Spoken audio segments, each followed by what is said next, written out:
everyone, and welcome to this video lecture where we will be solving some important PYQs for 10th boards. तो आज हम arithmetic progression के कुछ बहुत अच्छे PYQs करेंगे जिसकी बहुत हाई पॉसिबिलिटीज है कि वही पैटर्न ऑफ क्वेश्चन 2025 में रिपीट होगा. ठीक है, तो सबसे पहले शॉर्ट आंसर क्वेश्चन से स्टार्ट करते हैं. अच्छा, अगर पैटर्न देखें तो ये जो शॉर्ट आंसर टाइप क्वेश्चंस होते हैं इसमें एपी में ये 3 टाइप के क्वेश्चंस जो है ये काफी ज्यादा रिपीट होते हैं और टाइप तीनों का सेम है ऑलमोस्ट. कंसेप्ट आपको सेम अप्लाई करना है, बस सॉल्व करने का तरीका मे भी दूसरे सवाल में थोड़ा सा अलग अलग हो. 20, 11, 13, 12, 18 और 22 सीबीएसई ने पूछा है ये, तो बहुत हाई पॉसिबिलिटीज बन जाती है कि इस बार भी ये ऐसे सवाल और आ सकते हैं. तो सबसे पहला सवाल सॉल्व करना स्टार्ट करते हैं. The sum of first 8 multiples of 3. Multiple of 3, तो सबसे पहले हमें एक एपी फॉर्म करनी पड़ेगी. ठीक है, अब जब हम एपी फॉर्म करेंगे उसके बाद उस पैटर्न को देख के first term common difference observe करेंगे, देन हम आगे अपना फर्दर क्वेश्चन को सॉल्व करेंगे. तो ठीक है, चलो नेक्स्ट स्लाइड पे इसको सॉल्व करते हैं. हमारा क्वेश्चन क्या था कि फर्स्ट 8 मल्टीपल्स ऑफ 3.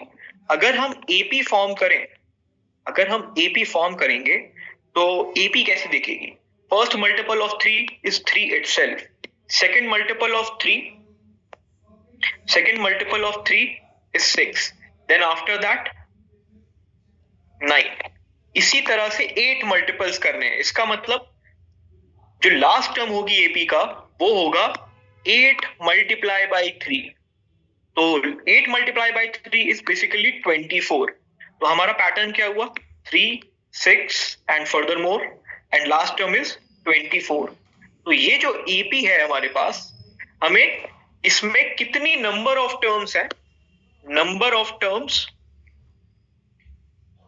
हमें बताना है. तो लेट कंसीडर दैट n. ठीक है, अब हम आगे पैटर्न को ऑब्जर्व करके सॉल्व करना स्टार्ट करते हैं. First term is basically 3. Common difference is also 3. क्यों? Every next term is a multiple of 3. तो 3 एंड देन 3 एंड देन 3. तो यही पैटर्न आगे चल रहा है. और हमें n अननोन के लिए an की वैल्यू पता है विच इज 24. तो बेसिकली हमारे पास यही दो फॉर्मूले हैं. an equals to a plus n minus 1 into d. ठीक है, जहां पे हमें an की वैल्यू पता है विच इज 24, a की वैल्यू पता है which is 3 plus n unknown है, n को ही हमें कैलकुलेट करना है, n minus 1 into D and d is basically 3. ठीक है, अब जब आगे हम इसको सॉल्व करेंगे तो 24 minus 3 divided by 3 equals to n minus 1.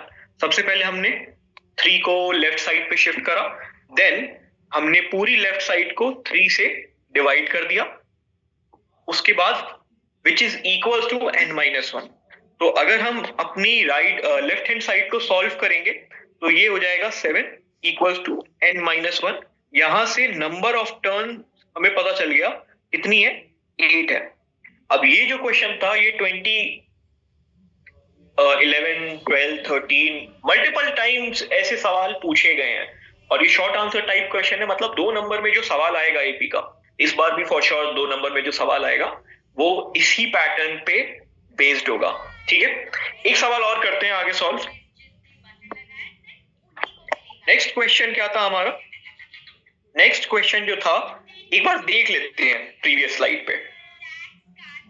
How many multiples of 4 lie between 10 and 250?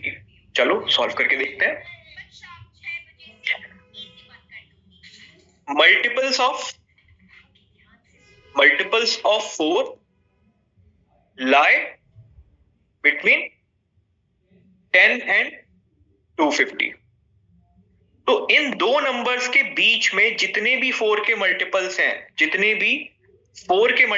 हैं, उसके हमें नंबर ऑफ टर्म्स बताने हैं कि वो कितने सारे नंबर्स होंगे। ठीक है, तो इस पैटर्न को फॉलो करके फिर से एक एपी लिखते हैं।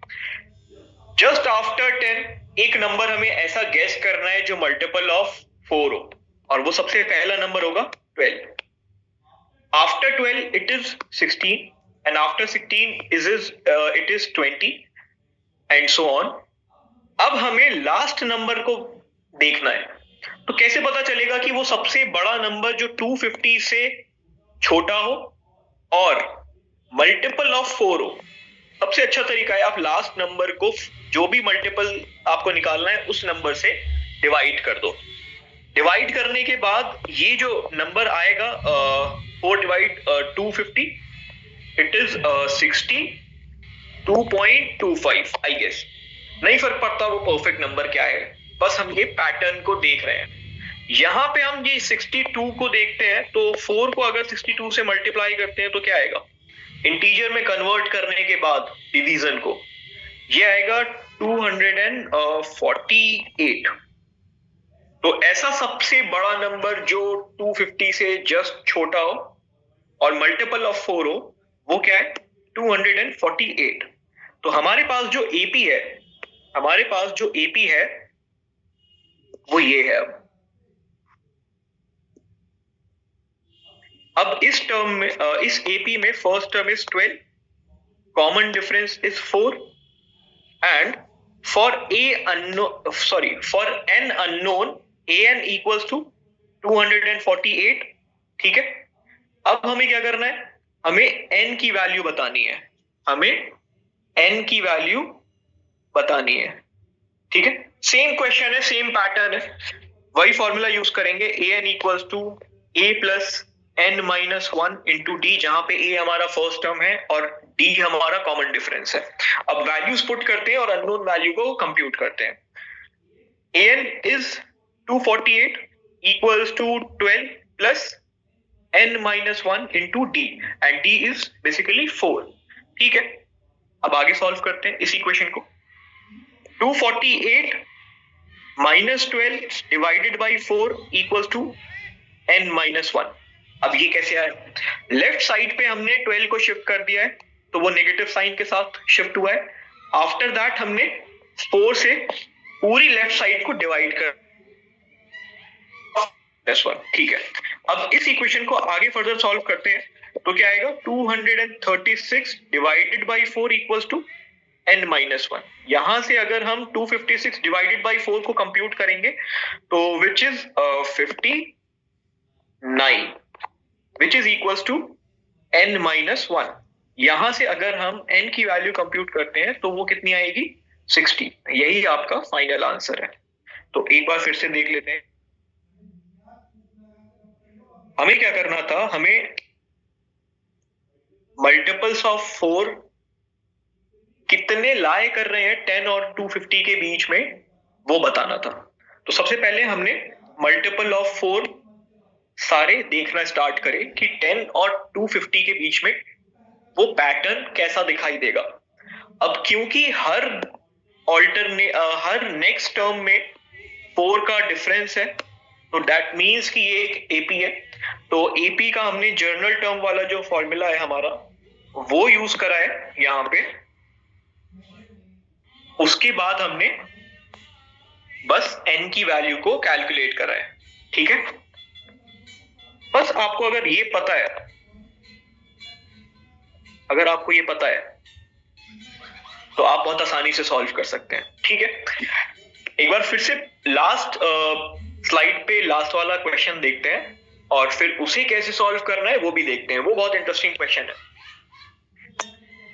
How many 3 digit numbers are divisible by 7? ऐसे कितने 3 डिजिट के नंबर होंगे जो 7 के डिविजिबल हैं? हमें वो नंबर, कितने नंबर होंगे वो बताना है। सेम पैटर्न है। अब हमें यहाँ पे सारे 3 डिजिट के नंबर्स पे ऑब्जर्वेशन करनी है और बहुत आसान सी ऑब्जर्वेशन होगी। नेक्स्ट स्लाइड पे ही देखते हैं। ठीक है, अब क्या करना है हमें?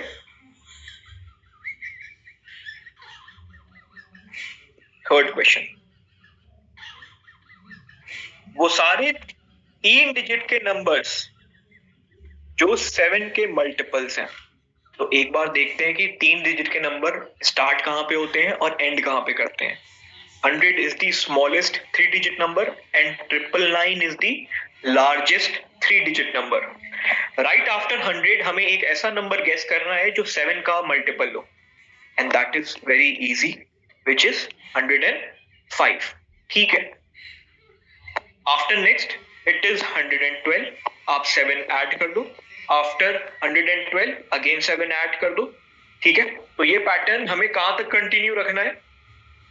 Just before 999। तो सबसे छोटा ऐसा नंबर 999 से छोटा नंबर हो और 7 का मल्टीपल हो, सबसे अच्छा तरीका है 999 को 7 से डिवाइड करो।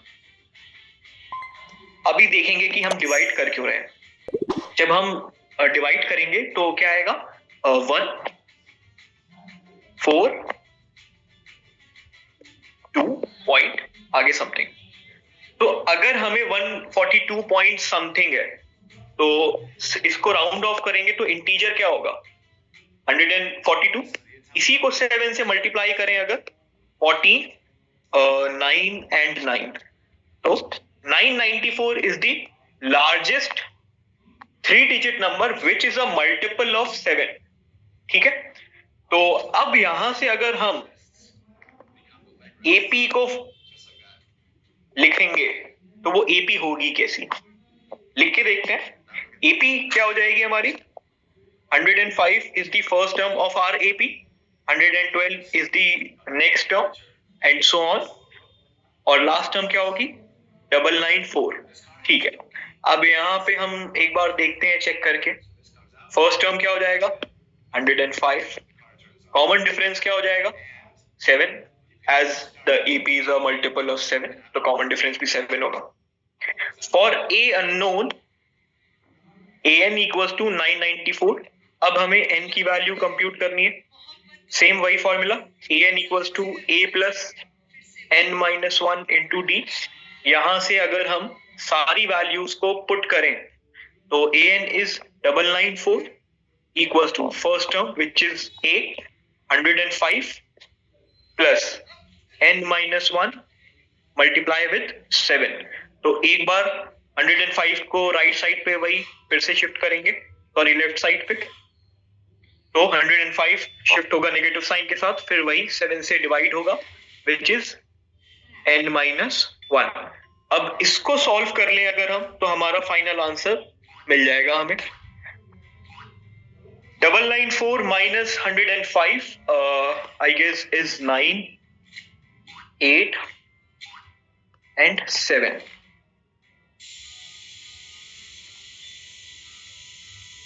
Not 7, it is 8। 889 divided by 7 equals to n minus 1।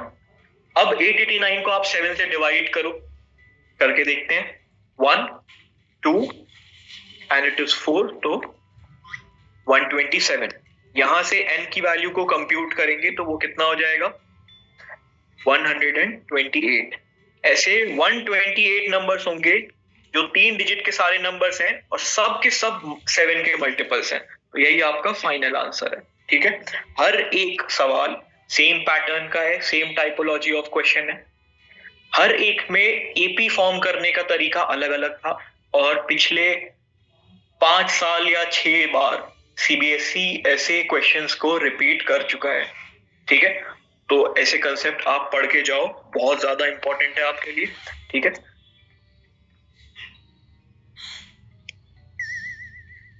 ठीक है, अब नेक्स्ट क्वेश्चन चेक करते हैं। बहुत इंपॉर्टेंट क्वेश्चन है ये भी, एक बार देखते हैं। ठीक है,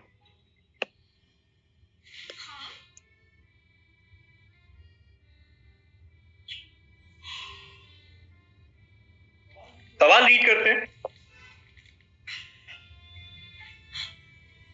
If the term of an AP is 1 by n and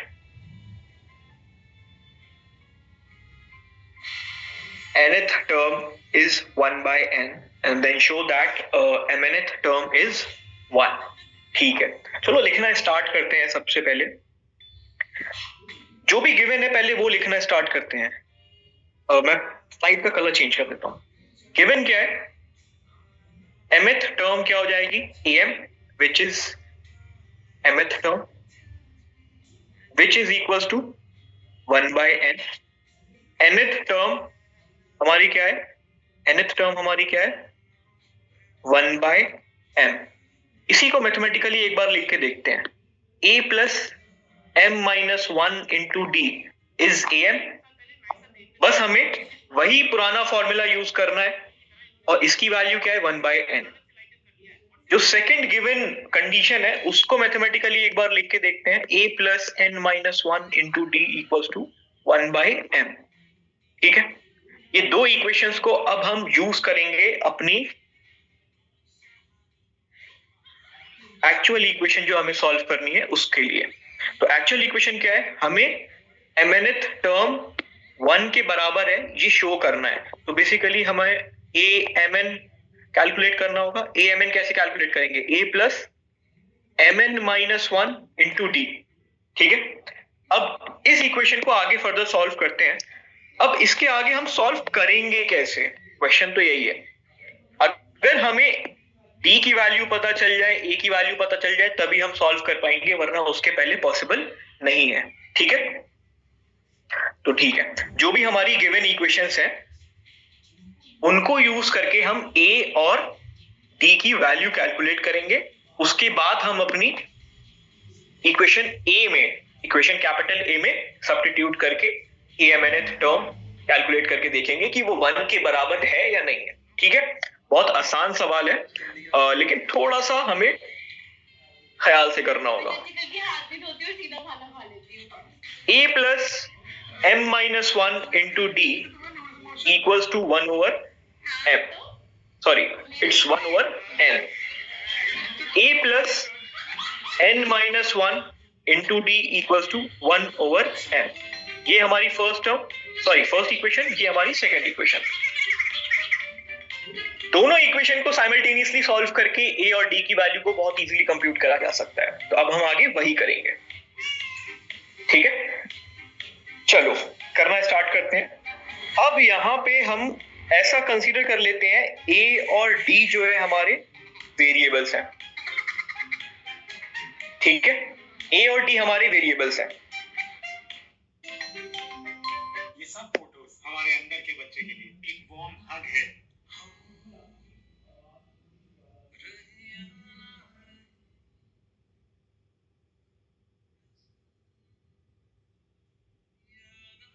अब अगर हम दोनों इक्वेशन को साइमल्टेनियसली सॉल्व करें तो हम दोनों इक्वेशन को सब्ट्रैक्ट करते हैं ताकि एक वेरिएबल एलिमिनेट हो जाए और दूसरा वेरिएबल को हम वैल्यू कैलकुलेट कर पाए. अगर हम सब्ट्रैक्ट करेंगे तो पॉजिटिव टर्म्स नेगेटिव हो जाएंगी और नेगेटिव टर्म पॉजिटिव हो जाएंगी, तो नीचे वाली तीनों टर्म्स का साइन चेंज हो जाएगा. उसके बाद अगर हम ऐड करके लिखेंगे तो पहली वाली टर्म पूरी कैंसिल आउट हो जाएगी क्योंकि पॉजिटिव है नेगेटिव है कैंसिल इटसेल्फ. अगर हम सेकेंड टर्म को देखें तो which is m minus 1 into D और माइनस हो जाएगी ये n माइनस 1 इंटू डी से. इक्वल टू के बाद क्या है? 1 over n minus 1 over m. इसको और आगे अगर फर्दर सॉल्व करें तो जो पैटर्न जो होगा वो कैसा रहेगा? हमें यहाँ पे कॉमन दिख रहा है, d कॉमन है तो d को कॉमन ले लो. m minus 1 minus n plus 1. यहां पे आपने ब्रैकेट ओपन करके हमने लिख दिया है equals to 1 over n minus 1 over m. LCM लेके नॉर्मली सॉल्व करेंगे तो न्यूमिनेटर क्या आ जाएगा? क्रॉस मल्टीप्लाई होके m माइनस n. अब यहाँ पे हमें क्लियरली दिख रहा है कि पॉजिटिव 1 और नेगेटिव 1 एक दूसरे को कैंसिल कर देंगे तो d bracket m minus n equals to m minus n over mn. यहाँ पे हमें d की वैल्यू बहुत आसानी से दिखाई दे रही है, क्यों? क्योंकि m minus n cancel each other, तो d इज बेसिकली 1/mn। अब हमने d को कैलकुलेट कर लिया है। लीनियर इक्वेशन में एक वेरिएबल की वैल्यू कंप्यूट करने के बाद हम क्या करते हैं, जो भी वैल्यू होती है उसको किसी भी एक गिवन इक्वेशन में पुट करके दूसरे वेरिएबल के लिए सॉल्व कर लेते हैं, ताकि दूसरे वेरिएबल की हमें वैल्यू पता चल जाए। तो सेम तरीका हम यहाँ पे भी अप्लाई करेंगे। करना क्या है, ये जो दो इक्वेशन है, किसी भी एक इक्वेशन में d की वैल्यू पुट करके हम a की वैल्यू कैलकुलेट करेंगे। तो a plus m minus 1 into d equals to 1/n। यहां पे अब हम सॉल्व करना है हमें, तो एक बार कैलकुलेट करके देखते हैं कि क्या होगा। d की वैल्यू हम सब्स्टिट्यूट कर देते हैं, a plus m minus 1 into d, d is basically 1/mn equals to 1/n। अब हम यहाँ पे जो प्रोडक्ट है, इस प्रोडक्ट को एक्सपैंड करके लिखेंगे। बेसिकली हम मल्टीप्लाई कर लेते हैं। फर्स्ट टर्म को अगर आप मल्टीप्लाई करोगे तो 1/n बचेगा बस, और -1 जब मल्टीप्लाई होगा 1/mn से, तो वो -1/mn हो जाएगा इक्वल्स टू 1/n। अब जब हम देख रहे हैं कि 1/m राइट साइड पे और लेफ्ट साइड पे दोनों जगह पे है विद सेम साइन, तो ये अगेन एक दूसरे को कैंसिल कर देंगे।